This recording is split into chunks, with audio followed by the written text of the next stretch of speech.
Good morning dear students. आज के इस वीडियो लेक्चर में बेसिकली हम लोग डिस्कस करेंगे अपने सबसे important chapters, that is the human reproduction.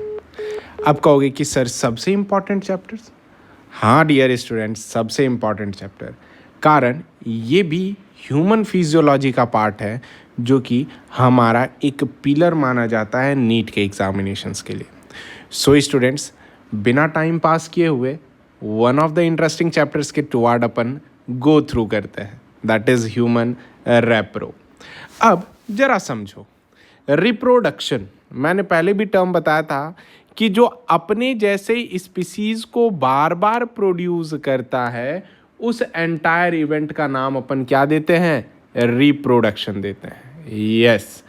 अब जरा समझा जाए कि ह्यूमन बीइंग में एक स्पेशल कैरेक्टरिस्टिक्स है सेक्सुअल डायमॉर्फिज्म। क्या चीज़ इंपॉर्टेंट टर्म है? Sexual dimorphism. अब कहोगे कि सर ये कौन सी बला का नाम है? तो बेटा ये बला का नाम नहीं है, ना तो बाला का नाम है ना तो काला का नाम है। ये एक ऐसा नाम है सेक्सुअल डायमॉर्फिज्म कि डाई का मतलब क्या होता है? दो होता है। मॉर्फो का मतलब क्या होता है? फिजिकल अपीयरेंस होता है। यानी उसी चीज़ को अपन क्या कह सकते हैं? डायमॉर्फिज्म कंसिडर करते हैं। अब कहोगे कि सर जब ये डायमॉर्फिज्म हो गया तो कैसे कह सकते हो कि मेल और फीमेल अलग अलग है? तो बेटा देखो, मैं अगर चाहूँ तो मैं तो सब कुछ लिख करके बताऊँ, लेकिन क्या है ना कि टॉपिक लंबा करने से अच्छा है कि आप समझते जाओ और मैं एक नोट साझा करूँगा, उस नोट्स में आप देख लेना। आपको पता है ना कि ह्यूमन जो है वो यूनिसेक्सुअल है। पक्का यूनिसेक्सुअल है ना? हाँ, यूनि का मतलब सिंगल, यानी उसके बॉडी में सिंगल सेक्स ऑर्गन प्रेजेंट है। ठीक है। अब क्या होता है कि जैसे हम लोग जानते हैं कि हमारे बॉडी के ग्रोथ के पीछे पिट्यूटरी ग्लैंड काफ़ी इंपॉर्टेंट रोल प्ले करता है, कारण कि पिट्यूटरी ग्लैंड जो होता है बेटा, ये पिट्यूटरी ग्लैंड एक एक्चुअल में हार्मोन रिलीज करता है जिसका नाम क्या है? गोनाडोट्रोपिन है। अब कहोगे कि सर गोनाडोट्रोपिन क्या है? भाई ग्रोथ हार्मोन, और क्या? ठीक है, वो क्या चीज़ है? Growth hormone. डियर स्टूडेंट्स, अब जरा देखा जाए कि मेल के पास और फीमेल के पास दो टाइप के क्या चीज़ प्रेजेंट होते हैं? सेक्स ऑर्गन्स प्रेजेंट होते हैं। दो टाइप में सेक्स ऑर्गन प्रेजेंट हुए। तो अब जरा ये समझो कि एक तो प्राइमरी हो गया और दूसरा सेकेंडरी हो गया। प्राइमरी का मतलब ये होता है कि जो सबसे ज़्यादा मेन रिप्रोडक्टिव इवेंट में क्या होता है? इस्तेमाल होता है, उसे प्राइमरी कहते हैं। जबकि सेकेंडरी का मतलब ये होता है कि जिसे कोई इस्तेमाल नहीं कर सकता, यानी कह सकते हो आप कि वो जो है उतना ज़्यादा इम्पॉर्टेंट फंक्शंस वगैरह रोल प्ले नहीं करता है, लेकिन हाँ सेकेंडरी है मतलब कहीं ना कहीं हेल्प जरूर करेगा रिप्रोडक्शन में। सो डियर स्टूडेंट्स, अब फर्दर जो है यही सारे ऑर्गन्स वगैरह डिटरमाइन और डिपेंड करते हैं। जैसे कि जो सेकेंडरी सेक्सुअल फीचर्स होते हैं, जैसे कि देख लो यहाँ पर लिखा हुआ है कि मेल और फीमेल इंडिविजुअल आर डिस्टिंक्ट। वो क्या होते हैं? डिस्टिंक्ट होते हैं। और they are many anatomical and physiological variation, मतलब मेल और फीमेल के बाद एनाटमी मतलब शारीरिक संरचना प्लस कार्य क्षमता की वेरिएशन होती है, विविधता जिसे कहते हैं, जो कि मेल और फीमेल रिप्रोडक्टिव सिस्टम में प्रेजेंट होता है। जैसे अगर देखा जाए तो जनरल बॉडी, अगर जिसके घर में और आई होप कि अभी राइट नाउ आप लोग सारे मेल और फीमेल घर में ही प्रेजेंट होंगे, है ना? तो आप जरा देखो, मेल का जो बॉडी होता है ना वो ज़्यादा मस्कुलरेचर दिखेगा, जबकि फीमेल का बॉडी होता है वो लेस मस्कुलरेचर रहता है। एग्रेसिवनेस देखोगे तो मेल में एग्रेसिवनेस ज़्यादा रिकॉर्ड की गई है विथ रेस्पेक्ट टू फीमेल, लेकिन ये तो हम लोग पढ़ने में है, लेकिन रियल लाइफ में ना female are the more aggressive, क्योंकि यार मैं सबसे ज़्यादा मार अपनी मम्मी से खाया हूँ, है ना? नेक्स्ट, अगर हेयर ग्रोथ देखा जाए तो 3 जगह हेयर ग्रोथ करते हैं डियर स्टूडेंट्स। पहला फेस पे, दूसरा हेड पे, और तीसरा जेनाइटल पार्ट्स। जेनाइटल पार्ट का मतलब होता है रिप्रोडक्टिव पार्ट, जिसे प्यूबिक कहते हैं, और चौथा चेस्ट पर। मेल में लगभग ये तीनों जगह प्रेजेंट होता है। फेस पे भी प्रेजेंट होता है, हेड पे भी प्रेजेंट होता है, रिप्रोडक्टिव पार्ट पे भी प्रेजेंट होता है, और चेस्ट पे भी प्रेजेंट होता है। जबकि फीमेल में फेशियल प्रेजेंट नहीं होता है, मतलब फेस पे एब्सेंट रहता है। अब कहोगे सर जब फेस पे एब्सेंट हुआ तो कैसे अपन कंसिडर कर रहे हैं? बेटा फेस पे एब्सेंट हुआ, कभी देखिए हो क्या कि किसी फीमेल को मॉस्टेच और बियर्ड्स वगैरह प्रेजेंट हो? नहीं ना। सो डियर स्टूडेंट्स, अब जरा देखो, हाँ लॉकडाउन की बात मैं नहीं कर रहा हूँ, है ना, लॉकडाउन की बात नहीं कर रहा हूँ, क्योंकि अक्सर ऐड में आया था कि लॉकडाउन में बेचारा बहुत लोगों के मूंछ निकल आए थे, बहुत सारी फीमेल की। वो फीमेल की बेटा जो भी है ना, वो बेसिकली लेस हेयर रहता है, ज़्यादा बड़ा हेयर नहीं रहता है ना, as a comparative male. Male का अगर हेयर देखो तो भाई साहब बहुत काला काला हेयर रहता है, बहुत कड़ा कड़ा हेयर रहता है ना, पापा के चेहरे पे देखने का, है ना। नेक्स्ट, अब एक्सियल हेयर दोनों में प्रेजेंट होता है। फीमेल में के भी सर पे बाल होते हैं और बड़े बड़े बाल होते हैं मेल के रेस्पेक्ट में, है ना। और थर्ड अगर देखा जाए तो जेनाइटल ऑर्गन पर, जेनाइटल ऑर्गन पे भी फीमेल के जो हेयर होते हैं वो बहुत ही ज़्यादा प्रेजेंट होते हैं। और जबकि चेस्ट पे ऑब्जर्व किया जाए तो फीमेल में चेस्ट में कोई भी हेयर एब्सेंट होता है, यानी हेयर प्रेजेंट नहीं होते हैं। मेमोरी ग्लैंड मेल में जो होता है बेटा अनडेवलप्ड होता है, एब्सेंट कभी नहीं कहना, प्रेजेंट होता है लेकिन अनडेवलप होता है, क्योंकि अपने पास प्रोजेस्टेरॉन और एस्ट्रोजन हार्मोन नहीं है। अगर प्रोजेस्टेरॉन और एस्ट्रोजन हार्मोन कोई मेल लेता है बाहर से एक्सटर्नल डोज, तो बेटा उसका मेमोरी ग्लैंड फीमेल के जैसा हो जाएगा, है ना। फीमेल में मेमोरी ग्लैंड ऑब्जर्व किया जाता है। मेल का जो स्किन है, बॉडी स्किन, वो काफ़ी ज़्यादा हेयरी होता है, जबकि फीमेल का लेस हेयरी होता है ना। और वैक्स की बात मैं नहीं कर रहा हूँ, है ना, क्योंकि कुछ लोग एक कान खड़े रहते होंगे कि कब मेरे मुद्दे की बात आए, है ना। कुछ लोग हंस भी रहे होंगे, क्यों अमन हंस रहा है ना, ऐसे बहुत लोग हैं, बॉयज़ में तो मैक्सिमम लोग हैं, है ना, स्मिथ वगैरह जो भी है वो सब हंस ही रहा होगा। खैर कोई बात नहीं, आगे देखते हैं अपन। अब जरा समझो कि शोल्डर जो होगा मेल का वो ब्रॉड होगा, फीमेल का नैरोअर होगा। लैरिंग्स मोर एपेरेंट होगा। लैरिंग्स का मतलब बेटा साउंड बॉक्स। साउंड बॉक्स हमारा एडम्स एप्पल फॉर्म करेगा मेल में, फीमेल में फॉर्म नहीं करता है। वॉइस जो है मेल का वो लो पिच होता है और फीमेल का हाई पिच होता है, ठीक है। और बीएमआर बॉडी का, जिसे बेसल मेटाबॉलिक रेट कहते हैं, वो मेल में हाई होता है और फीमेल में लेस होता है मेल के रेस्पेक्ट में। ये डिस्क्रिप्टिव फॉर्म रहा। इसके बारे में देखो, ना तो तुम लिखो ना तो तुम कुछ करो, बस समझो, कारण ये चैप्टर ना आपके समझ पे डिपेंड करेगा। क्लियर? अब जरा देखो कि सेकेंडरी सेक्सुअल कैरेक्टर हम लोगों ने देख लिया। सेकेंडरी सेक्सुअल कैरेक्टर के बाद अब हम लोग स्टार्ट करते हैं मेल रिप्रोडक्टिव सिस्टम के बारे में। हालांकि मेल रिप्रोडक्टिव सिस्टम में देखा जाए तो बहुत सारे पार्ट कंसिस्ट करते हैं, तो कंसिस्ट करने वाले पार्ट्स में बेसिकली 4 पार्ट्स होते हैं। पहला होता है पेयर ऑफ टेस्टिस, जो कि प्राइमरी सेक्स ऑर्गन होता है, ठीक है। ये क्या चीज़ है? ये टेस्टिस प्राइमरी सेक्स ऑर्गन है। कोई दिक्कत डियर स्टूडेंट्स? जबकि डक्ट्स में होता है सेमेनिफेरस ट्यूब्यूल, ट्यूबुली रेक्टी, रेटिटेस्टिस, वासा एफ्रेंसिया या डक्ट्यूली एफ्रेंसिया, एपिडिडाइडेमिस, वास डिफेंस या डक्टस डिफेंस, फिर इजैकुलेटरी डक्ट और यूरेथ्रा। बेटा ये जितने भी हैं ये सारे डक्ट्स हैं, नलिका जिसे कहते हैं। ये जब हम लोग टीएस पढ़ेंगे तब हम लोगों को बहुत अच्छे तरीके से समझ में आएगा। नेक्स्ट, अब एसेसरी ग्लैंड। एसेसरी ग्लैंड में जैसे कि सेमिनल वेसिकल है, प्रोस्टेट ग्लैंड है और बल्बो यूरेथ्रल ग्लैंड है। बेटा ये 3 के 3 जो भी आपको दिख रहे हैं, ये 3 के 3 आप एक ही चीज़ समझो कि ये क्या चीज़ करने में सबसे ज़्यादा मदद करते हैं? ये सबसे ज़्यादा मदद करते हैं आपके स्पर्म के ट्रांसपोर्ट में मदद करते हैं, ये बात याद रखिएगा, ठीक है।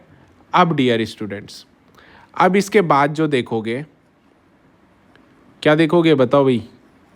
कोई कुछ नहीं बोलेगा क्या?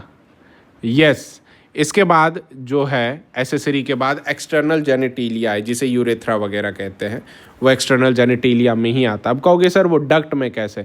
तो भाई मेरे, यूरेथ्रा के बीच में जहाँ से यूरिन पास होता है वो तो डक्ट है ना।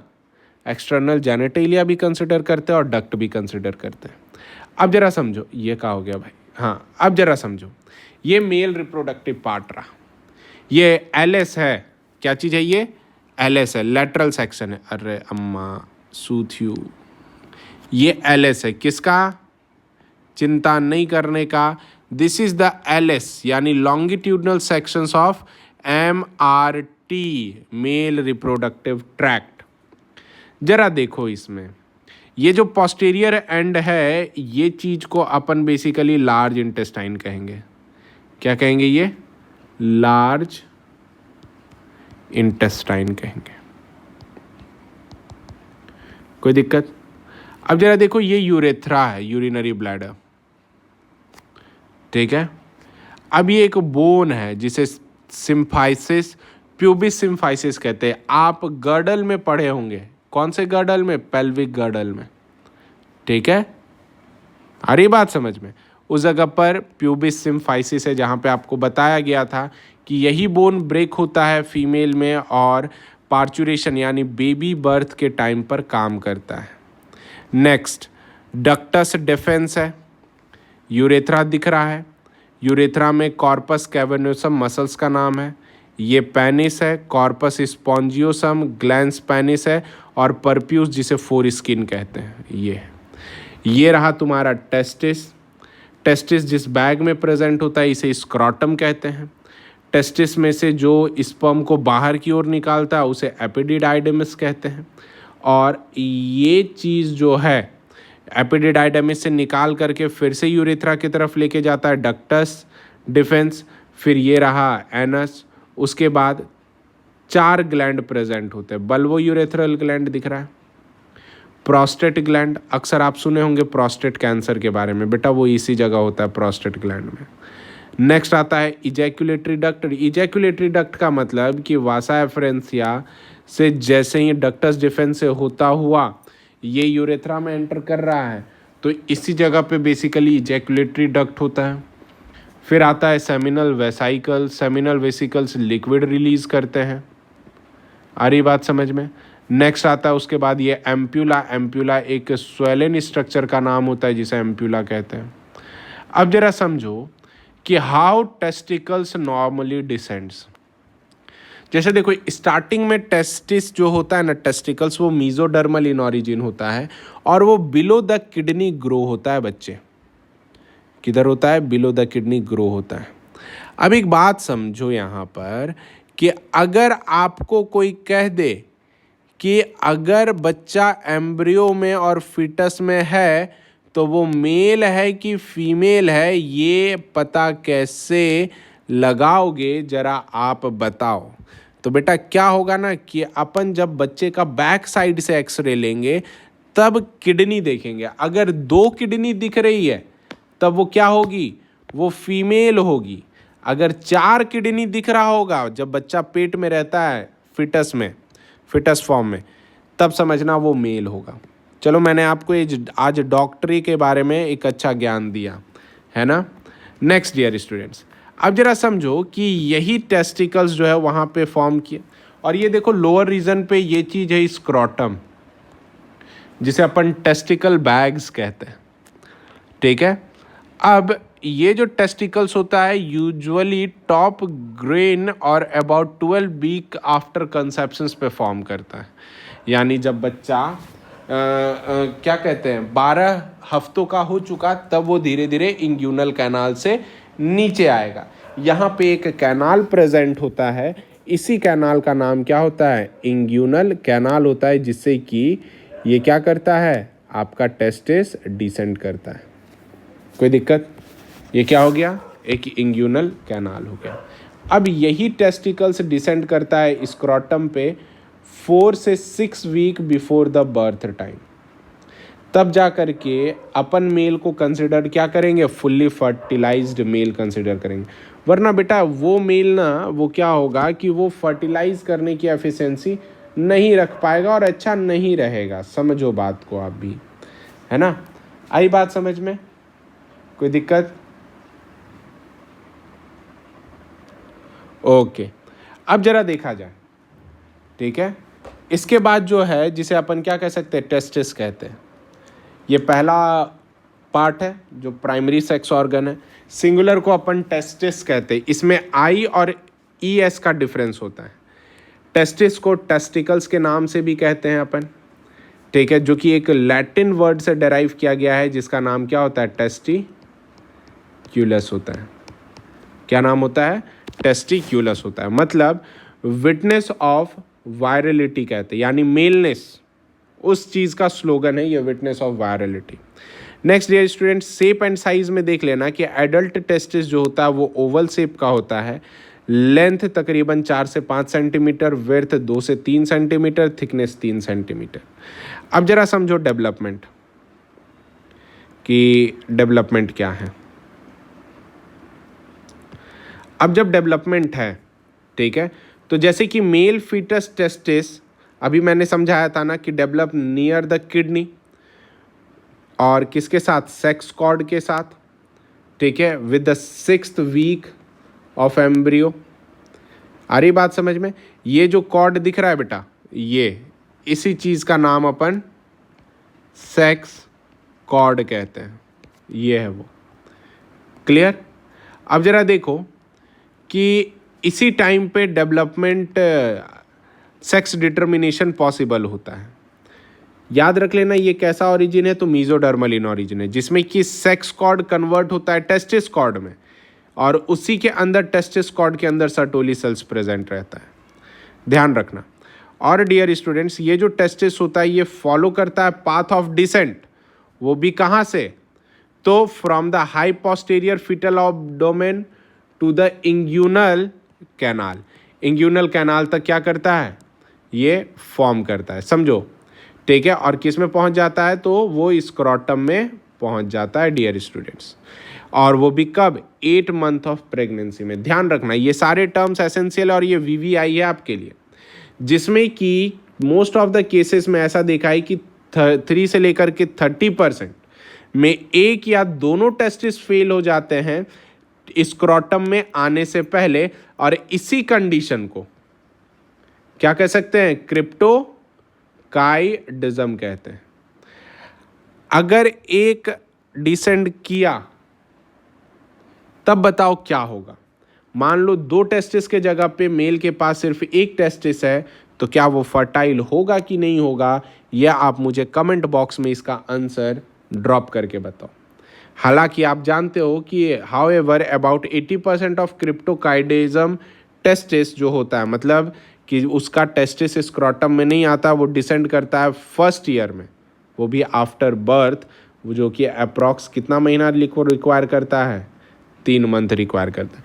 यानी 3 मंथ से पहले आप बच्चे को कंसिडर्ड नहीं कर सकते हो कि वो बच्चा समझ में आ रहा होगा, मेल फीमेल तो हो नहीं सकता है, तो न तो इधर का न तो उधर का, है ना, तो बीच वाला। तो फिलहाल 3 महीने तक तो अपन कंसिडर्ड नहीं कर सकते अगर कोई प्रॉब्लम होती है देन। सो स्टूडेंट्स, आज का टॉपिक फिलहाल यहीं तक, मिलते हैं